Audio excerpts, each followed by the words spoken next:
আমি 2-3টা দেশ ট্রাই করছি, আমার অনেকগুলো টাকা নষ্ট হয়েছে। আমার আর মনে করেন সাহস হয়ে পারে না যাবে এখান থেকে কোনটাকে ওই মালটাই নিয়ে যাবে, সার্বিয়ায় নিয়ে যাবে, হেন তেন হাবি যাবি বহুত কিছু দেখছি। তাই শেষ পর্যন্ত ওই কুকুরের কামড় আর ওই পুলিশের মায়ের নসিবে ছাড়া আর কিছুই ছিল না। এই হ্যালো ভাই বোন বন্ধুরা, কি অবস্থা সবার? তো চলেন আজকে হচ্ছে রাশিয়া থেকে ইউরোপ যাওয়ার পদ্ধতি আপনাদের জানাই দিই, কিভাবে আপনারা ইউরোপ যাবেন। ঠিক আছে, অনেকেই প্রশ্ন করে যে ভাই আমি রাশিয়ায় যাওয়ার পরে প্রিপারেটরি কোর্সটা করার পরে কি আমি ইউরোপ যাইতে পারবো? হ্যাঁ, তারপরে রাশিয়া থেকে ইউরোপ যাওয়ার পদ্ধতি কি বা কিভাবে যাওয়া যায়? তাই রাশিয়া থেকে ইউরোপ যাওয়া যায় না, বুঝছেন? আপনি যদি মনে করেন যে একটা দেশে যাব সেইখান থেকে ইউরোপ যাওয়া আমার জন্য সহজ হবে, এসব ভ্রান্ত ধারণা আপনাদের দেয় কি? এসব ভ্রান্ত ধারণা আপনার দেয় কি যে আমি একটা দেশে যাব, ওইখান থেকে আমি ইউরোপের কোন একটা দেশে চলে যাব ইজি? হয় না ভাই। যোগ্যতা লাগে, টাকা লাগে, ধৈর্য লাগে, সর্বশেষ নসিবে থাকা লাগে, তারপরে হয়। ঠিক আছে, তাই আমি আসার আগে আমি অনেকগুলা কান্ট্রিতে ট্রাই করছি, হয় নাই, নসিবে ছিল না। ঠিক আছে, অনেকে তো ট্রাই না করে রাশিয়ায় আসতেছে। ট্রাই করেন, ট্রাই করে যখন ক্লান্ত হবেন তখন রাশিয়ায় আসেন। আমাকে তো অনেকেই ফাইল দেয় বা তাদের রেজাল্ট বলে, তাদের প্রোফাইল বলে আমাকে। এমনও মানুষ পাইছি যার 7.5 আইএলটিএস আছে, সে রাশিয়াতে আসতে চাচ্ছে, কারণ তার ফ্যামিলিতে ওই রকম মানে বাজেট নাই যে সে ইউরোপিয়ান কোনো একটা দেশে যাবে। আবার এরকম মানুষও পাই যার রেজাল্ট 3 পয়েন্ট, যার কোনো ইংলিশ প্রফিসিয়েন্সি সার্টিফিকেট নাই, সেও ইউরোপ ইউরোপ করে যে ভাই রাশিয়ায় আসার পরে ইউরোপ যাইতে পারবো কিনা। ইউরোপ আপনারা কি দেখে নিবে? কি যোগ্যতা আছে আপনার ভিতরে? হ্যাঁ, কি দেখে নিবে? যেখানে একটা মানুষ আইএলটিএস এ 7 পাইছে, সে আসতে চাচ্ছে রাশিয়ায় কারণ তার বাজেট স্বল্প, তার রেজাল্ট দুইটাতে জিপিএ 5 এবং 7 আইএলটিএস রেজাল্ট নিয়ে বসে আছে, সে যাইতে পারতেছে না। আপনার 3 পয়েন্ট, এদিকে কোনো ইংলিশ প্রফিসিয়েন্সি সার্টিফিকেট নাই, আপনি ইউরোপ ইউরোপ করে লাফাইতেছেন। কিভাবে যাবেন বলবেন আমাকে একটু? আপনি রাশিয়ায় আসার পরে আপনার সার্টিফিকেটের ভ্যালু এত হয়ে যাবে যে আপনাকে ইউরোপের ডাক দিয়ে নিয়ে যাবে, বা আপনি বিদেশ আসছেন তাই আপনার মর্যাদা এতটা হয়ে যাবে যে ইউরোপের ভালো একটা দেশ থেকে আপনারে আমন্ত্রণ পাঠাবে, এরকম কোনো কিছু ভাবতেছেন আপনারা? বুঝি না ভাই। এই টপিক নিয়ে আলোচনা করতে মনে করেন যে মনে চায় না, কারণ আপনারা মনে করেন যে আমি যদি রাশিয়ায় যাই, পরবর্তীতে আমার হচ্ছে ইউরোপে যাওয়ার পথটা অনেক সুগম হয়ে যাবে, একদম সহজ হয়ে যাবে আমার জন্য। হ্যাঁ, আমার কপাল খুলে যাবে। বিষয়টা তো এরকম না ভাই। আপনারা রাশিয়ায় কেন আসতেছেন? রাশিয়ায় আসতেছেন, রাশিয়াতে লেখাপড়ার খরচটা কম। আপনি রাশিয়ায় আসতেছেন, রাশিয়াতে ব্যাচেলরটা কমপ্লিট করবেন, করার পরে আপনি পরবর্তীতে মাস্টার্সে চাইলে ইউরোপে মুভ করবেন। দেখেন, যারা রাশিয়াতে স্টে করবেন, রাশিয়ার সিটিজেন নিবেন, তারা রাশিয়ান মিডিয়ামে লেখাপড়া করার চেষ্টা করবেন, কারণ এখানে ভাষা লাগবে এবং আপনার একটা ডিগ্রি কমপ্লিট থাকা লাগবে। রাশিয়া থেকে একটা ডিগ্রি কমপ্লিট করছেন, হোক মাস্টার্স বা ব্যাচেলর, তারপরে আপনি ভাষার যে এক্সামটা আছে এটাই উত্তীর্ণ হয়েছেন, দেন আপনার ওই সিটিজেনশিপ পাওয়া আর আহামরি খুব জটিলতা থাকতেছে না আপনার সামনে। যারা রাশিয়ায় থাকতে চান তারা এই প্রসেস ফলো করবেন। আর ভাই যারা আপনারা ইউরোপ, আপনাদের মানে ফাইনাল ডেস্টিনেশন ইউরোপ, রাশিয়ায় আসতেছেন, এখন বাজেট নাই, তো রাশিয়ায় আসেন, ব্যাচেলর করেন, ব্যাচেলর করাকালীন এদিকে যে ইনকাম করবেন এটা সেভিং করবেন, পরবর্তীতে যেন আপনি ভালো একটা কান্ট্রিতে মুভ করতে পারেন, এবং অবশ্যই ইংলিশ মিডিয়াম নিয়ে পড়বেন। তাহলে যদি আপনারা বাইরের কোনো কান্ট্রিতে যাইতে চান পরবর্তীতে মাস্টার্সের জন্য, তাহলে ভাই আমি বলবো অবশ্যই ইংলিশ নিয়ে পড়বেন, ইংলিশ মিডিয়ামে পড়বেন। তাহলে আপনি একটা বেনিফিট পাবেন, সেটা দুইটা বেনিফিট পাবেন। একটা, আপনার সার্টিফিকেট ইংলিশ মিডিয়ামে থাকতেছে, আপনার যদি ভার্সিটি থেকে এমআই দেয়। হ্যাঁ, তারপরে আপনি যেহেতু ইংলিশ মিডিয়ামে পড়তেছেন, তো আপনার 4টা বছর আপনার ইংলিশের উপর একটা চর্চাও থাকলো। পরবর্তীতে আপনি এখান থেকে ট্রাই করলেন, আপনার কোর্স শেষ হওয়ার আগ মুহূর্তে বা সার্টিফিকেট পাইলেন, 6 মাস মতো সময় থাকে, এর মধ্যে কোনো একটা দেশে ট্রাই করলেন, করার পরে যদি ইনভিটেশন পাইলেন, রাশিয়া থেকে এম্বাসি ফেস করে যাইতে পারলেন। আর যদি এমনটা না হয় তাহলে তখন দেশে যাবেন, যাওয়ার পরে যেহেতু আপনি এদিকে হচ্ছে ইংলিশ মিডিয়ামে লেখাপড়া করছেন, ইংলিশের উপর একটা চর্চা ছিল, আপনি আইএলটিএস পরীক্ষা দিবেন, দিয়ে একটা সুন্দর রেজাল্ট পাইলে ভাই চলে যাবেন ইউরোপ। আর ভাই এইখানে আসছি ভাই 1.5 বছর মতো হয়েছে। অনেকেই মনে করেন অনেক কিছু ভেবে এখানে আসছে যে আসবো 2 দিন পরে চলে যাবো, এই করবো এই করবো। এই কেউ না এখনো যাইতে পারেনি, কেউ এখন পর্যন্ত যাইতে পারে নাই। চোখের সামনে অনেক মানুষকে দেখছি অনেক পন্থা অবলম্বন করতে, কাউকে এখনো যাইতেই দেখি নাই। ইজিপ্ট ভিসা বলেন, তারপরে এখান থেকে কন্টাকে, এই এখান থেকে কন্টাকে এই মালটাই নিয়ে যাবে, সার্বিয়ায় নিয়ে যাবে, হেন তেন হাবি যাবে, বহুত কিছু দেখছি, বহুত কিছু। কিন্তু কই, কেউ এখনো যাইতে পারে নাই, কেউ এখনো যাইতে পারে নাই, বুঝছেন? আর যারা এই গেম দিতে যায়, এই গেম দিব বেলারুশ দিয়ে। তাই শোনেন, ইউক্রেন দিয়ে গেম হয়তো এটা সহজ ছিল, তখন ইউক্রেন দিয়ে গেম দিছে। বেলারুশ দিয়ে গেম দেয় ঠিক আছে, পোল্যান্ডে ঢুকে, পোল্যান্ডে ঢুকতে পারে। পোল্যান্ড বর্ডারে যদি ধরা নাও খায়, পোল্যান্ড থেকে যখন ওই যে ওইদিকে সব তো জার্মানি জার্মানি পর্যন্ত মাথার মধ্যে সব, বড়টাই মাথার মধ্যে থাকে জার্মান যাব, তো ওই পোল্যান্ড বর্ডার পার হইতে পারে না। এর আগেও আমাদের হোস্টেল থেকে কয়েকজন গেছিল, তাই শেষ পর্যন্ত ওই কুকুরের কামড় আর ওই পুলিশের মায়ের নসিবে ছাড়া আর কিছুই ছিল না, বুঝছেন? বর্ডারে গিয়ে ধরা খাইছে। আর আপনি গেম দিবেন ভাই, বেলারুশে যাওয়ার পরে বেলারুশে কতদিন থাকা লাগবে, কোন মাফিয়া কোথায় নিয়ে যায় রাখবে, কি করবে না করবে, কোনো নিশ্চয়তা আছে ভাই? অবৈধ পথ কেন অবলম্বন করতে চান আপনারা? অবৈধ পথে কেন যাইতে হবে এটা একটু বলবেন? আল্লাহ আপনার বেরেন দিছে ভাই। দেখেন, আমি যেটা সত্য কথা বলি, আমার ক্ষেত্রে কি হয়েছে, দেশে থাকতে আমি 2-3টা দেশ ট্রাই করছি, আমার অনেকগুলো টাকা নষ্ট হয়েছে। আমার আর মনে করেন সাহস হয়ে পারে নাই যে আব্বুকে বলি যে আমাকে আর কিছুদিন সময় দাও, আর কিছু টাকা দাও, আমি ঢাকায় গিয়ে আইএলটিএস করবো, আইএলটিএস করে আমি বাইরে যাই ভালো একটা দেশে। আমার আর সাহস হয় নাই। পরবর্তীতে এখানে হচ্ছে চলে আসছি, আমার এখানে আত্মীয় ছিল, ঠিক আছে, এখানে ভিসা রেশিও ভালো ছিল, ভিসা পেয়ে গেছে আলহামদুলিল্লাহ, এখানে চলে আসছি।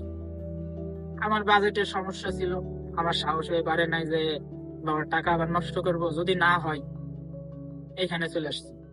এর পরবর্তীতে আমি যদি চাই এবার আমার নিজের পুঁজি দিয়ে আমি যাইতে পারবো, যেখানে যা লস হয় হবে, আর সেটা আমার হবে, আমার ফ্যামিলির উপরে প্রেশার যাবে না। তো ভাই আপনার যদি এরকম সুযোগ থাকে, আপনার আল্লাহ বুদ্ধি দিচ্ছে না মাথায়, তো আপনি ভাই ইউরোপে যদি যাওয়ার আপনার ইচ্ছা থাকে, আপনি এদিক ওদিক না তাকায় ভাই গিয়ে হচ্ছে কোর্সে ভর্তি হন। 6 মাস লাগুক, 1 বছর লাগুক, ওইখানে শ্রম দেন, ঠিক আছে? বাংলাদেশে ওই 12 বছর শ্রম দিয়ে তো কিছুই পান নাই, কোনো সেটটাও পান নাই। 6 মাস 1 বছর শ্রম দেন, ঠিক আছে, সবকিছু ভুলে যান। আপনি ইউরোপ যাবেন না, সবকিছু ভুলে যান। 1টা বছর শ্রম দেন, আইএলটিএস এ 1টা বছর শ্রম দেন, ভালো একটা ইনস্টিটিউট দেখেন, ভালো একটা প্রশিক্ষণ কেন্দ্র দেখেন, দেখে ওইখানে 1টা বছর শ্রম দেন ভাই, আইএলটিএস একটা ভালো রেজাল্ট নিয়ে বের হন। ইউরোপ যাওয়া থেকে আপনারা কেটে আটকাবে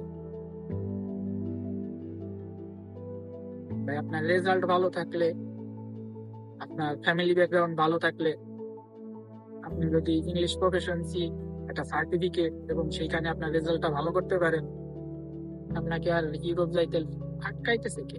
যদি আপনার নসিবে আল্লাহ একান্ত না লেখে রাখে সেটা অবশ্যই আলাদা বিষয়। ইউরোপ যদি আপনার জন্য ভালো হয়ে না থাকে, তাহলে অবশ্যই আল্লাহ এখানে আপনার নসিবে রাখে নাই, তাই আপনি ইউরোপ যাইতে পারেন নাই। এছাড়া আপনাকে আটকাবে কেন?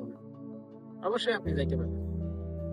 তো ভাই যারা মনে করেন যে ভাবেন যে রাশিয়ায় আসার পরে আমি 2 দিন পরে ইউরোপ চলে যাব, হ্যাঁ কোটি কোটি টাকা ইনকাম করব, এরকম না ভাই, এরকম না। এক কথায় আপনি রাশিয়া আসার পরে চাইলে ইউরোপ চলে যাবেন, এরকম কোনো উপায় নাই। এবং দ্বিতীয় কথা হচ্ছে, আপনি রাশিয়া আসার পরে আপনার কোটি কোটি টাকা হয়ে যাবে, এরকমও কিছু নেই।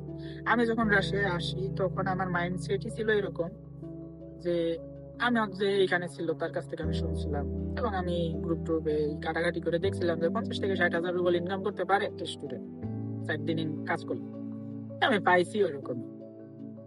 তো আমার মাইন্ডসেটই ছিল এরকম যে আমি যেটা ইনকাম করব ওইখান থেকে আমার পার মান্থ 31,000 টাকা করে আমি গুছাইতে পারলেই হয়েছে। আর বাকিটা তো আমার টিউশন ফি বাবদ থাকবে, হ্যাঁ।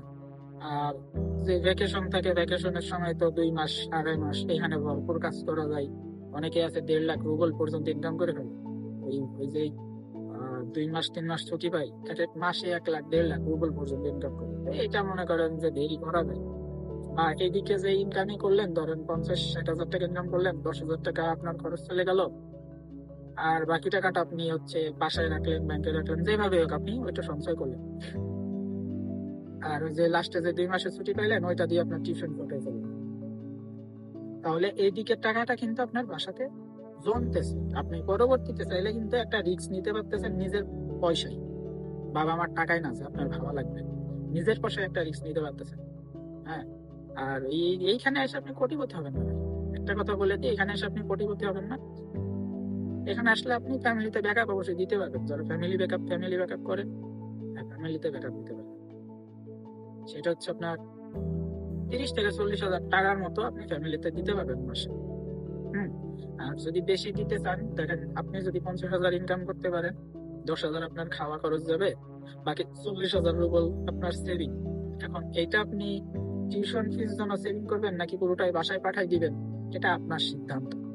আপনি চাইলে পুরো টাকাটাই বাসায় দিয়ে দিলেন, দিয়ে তাদেরকে বললেন যে দেখেন হচ্ছে দেখো বাবা, আমি তোমার প্রত্যেক মাসে এই পরিমাণ টাকা দিয়ে দিব, আমার বছর শেষে কিন্তু ওই অমুক মাসে গিয়ে আমাকে এত টাকা আমার টিউশন ফি বাবদ দিতে হবে।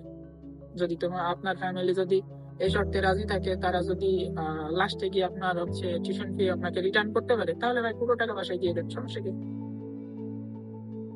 সমস্যা কি?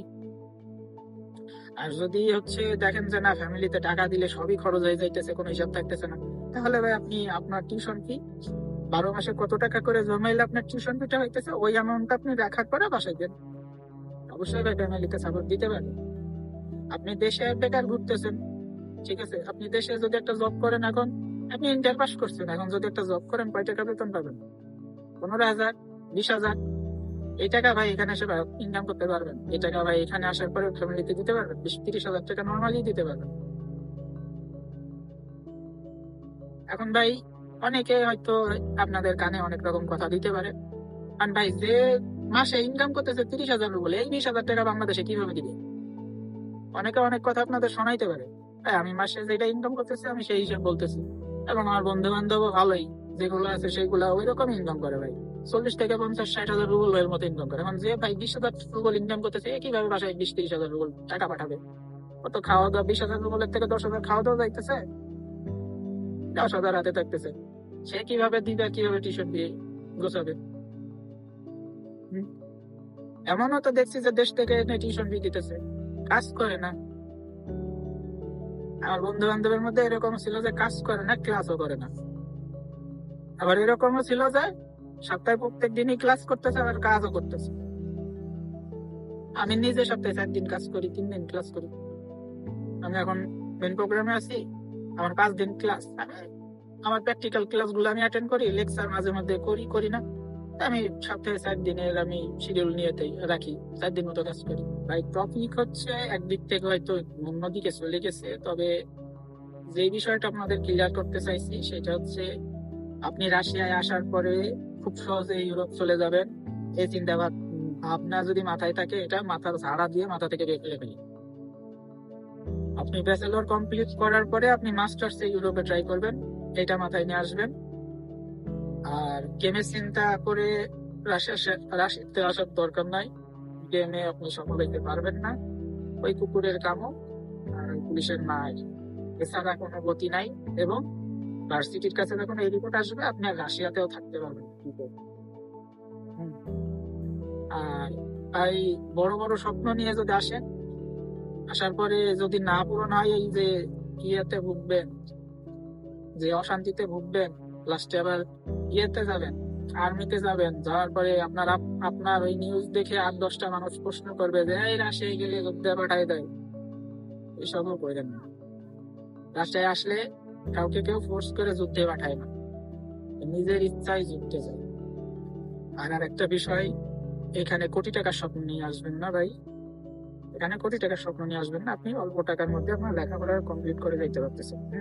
5 থেকে 6 লক্ষ টাকা আপনার লাগতেছে রাজশাহী ঢুকতে। আর এরপরে যে বিষয়গুলো আছে এগুলো আপনি নিজেই পারবেন। আপনি একজন পরিশ্রমী মানুষ হইলে আপনি নিজেই ইনকাম করে বাকি জিনিসগুলো সব ম্যানেজ করতে পারবেন ভাই, বুঝছেন? তো এই টাকাটাই আপনার লাগতেছে 5 থেকে 6 লাখ, এরপরে আর কোনো টাকা আপনার খরচ হইতেছে না। যদি না আপনি এই ডাক্তারি কোনো প্রফেশনে আসেন, এমবিবিএস করতে আসছেন, বা এই টাকা আপনি অবশ্যই নিজে ইনকাম করে পাবেন, অবশ্যই পাবেন। আপনার পার ইয়ার 5 থেকে 6 লক্ষ রুবল মতো যাবে আপনার হচ্ছে টিউশন ফি। এটা আপনি উঠাইতে পারবেন। আর ডাক্তারি প্রফেশনে ওইখানে আপনার ক্লাসে কারচুপি করার কোনো অপশন নাই। আপনার অবশ্যই লেখাপড়ায় মনোযোগ থাকতে হবে। তো সুতরাং ওইখানে এত কাজ করতেও পারবেন না এবং এত পরিমাণ টাকা ইনকামও করতে পারবেন। হম এইগুলা মাথার মধ্যে রাখেন যে আমি ইউরোপ যাইতে পারবো না খুব ইজিতে, আমি গেম দিতে পারবো না। গেম দিতে পারবো না বলতে ভাই অবৈধ পথে পাই দিবেন, অবৈধ পথে পা দিবেন না। একটু ধৈর্য ধরেন, একটু পরিশ্রমী হন, তাহলেই তো যাইতে পারতেছেন। আর ওই কোটি টাকার স্বপ্ন নিয়ে আসবেন না, ইনকাম করতে পারবেন, ফ্যামিলিতে কিছু ব্যাকআপ দিতে পারবেন। এরকম মেন্টালিটি যদি থাকে তাহলে ভাই রাশিয়ায় আসেন, না হলে আমি বলি ভাই স্কিপ করেন।